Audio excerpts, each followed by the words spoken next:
maglinis naman tayo ng throttle body. Tara! Okay, so for today's agenda, guys, lilinisin natin yung throttle body. Now, kung bago sa pandinig nyo yung throttle body, dun yun makikita, yun yung pinapasukan ng hangin from your airbox. Yan, yung airbox papunta doon sa inyong, well, hindi siya karburador, papunta sa inyong air intake. So, yun yung lilinisin natin today kasi meron tayong aeropack na nabili. So, we'll try to use this. Let's see kung effective. So, kung hindi nyo alam kung saan yung throttle body, so yun yun. From your airbox or yung air cleaner, ito. So, gagapangin mo lang, susundin mo lang kung saan siya and then dun yun mag-e-end dun sa pinaka-throttle body. Okay? So, ito, yan o. Gapangin mo siya. Kung saan papunta yan, yun yung throttle body. So, lililisin lang natin yung pinaka-bibig niya o yung pinaka mga surface niya.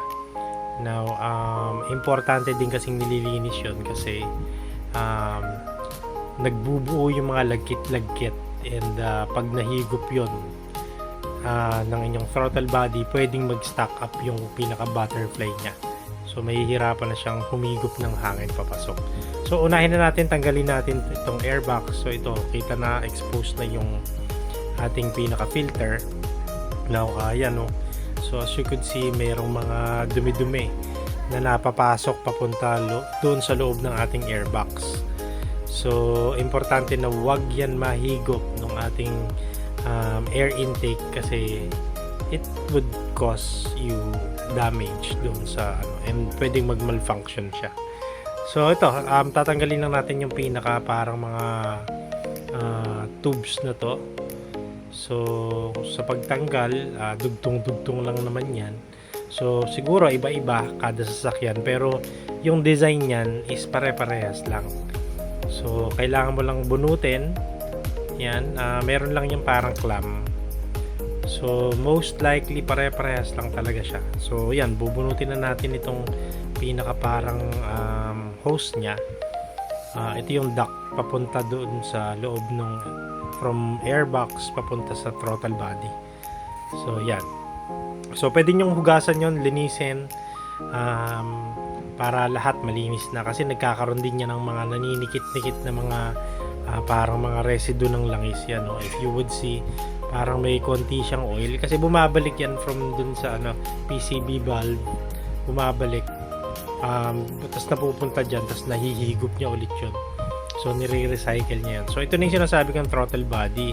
So kung makikita nyo, meron yan parang gate yan, yung nakaharang na yan, yun yung pinaka butterfly niya. So pag piniga nyo ito yung pinaka sa sinilyador eh. So for this kind of models, yung mga luma, may cable yan. So, pag hinila niya yan, makikita nyo, bumubukas. So, bubukas niya yung butterfly and then, yun, papasok yung hangin papunta sa loob and ihahalo siya sa gasolina. Yun yung pinaka-purpose niya. So, hindi siya pwedeng laging nakabukas, hindi rin naman siya pwedeng laging nakasarado. So, ang gagawin lang natin dito, meron tayong throttle body cleaner. Isprayan nyo lang siya. Dun sa iba, pwede naman punasan lang, pero since meron tayong throttle body cleaner, better na linisin na natin to. So anyway, yung gagawin naman natin is yung pinaka basic lang niya. Hindi ko na siya kakalasin. So gamit lang ako ng tissue and then yun nga, ginamit yung throttle body cleaner and then tingnan nyo. So pag nakita nyo yung pinaka ginagamit nating pamunas, evidently madumi yung pinaka bibig niya, yung pinaka bunganga mismo ng throttle body, yung humihigop yan o. So namumuo siya. So maganda to, hindi naman regularly, siguro every 3 months, 5 months, 6 months, maganda na mine-maintain natin na malinis yan kasi hindi lang naman yung pinaka air cleaner ang kailangan laging pinapalitan. Meron at merong papasok dyan and then magbubuo yung langis yan, kagaya yan, itim. So, lilinisin mo yung pinaka butterfly, tapos yun, bubukas mo lang and then yun, pwede mo na siyang sprayan nung pinaka throttle body cleaner. Yan, yung pinaka gamit natin parang aerosol na yan. So, papasok naman yan. So, for those na hindi mo ma-wipe out ng daliri mo, papasok naman yan sa loob.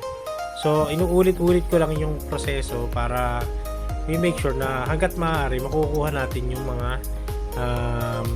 langis-langis o yung mga sludge na namuo sa loob. So ito, gamit lang tayo ng basahan para sa final na touches natin. So we make sure na malinis na lahat. And then kung gusto nyo pa, you could spray ulit para yung mga pupuntang residue sa loob mahigop niya kapag pinaandar nyo na yung sasakyan.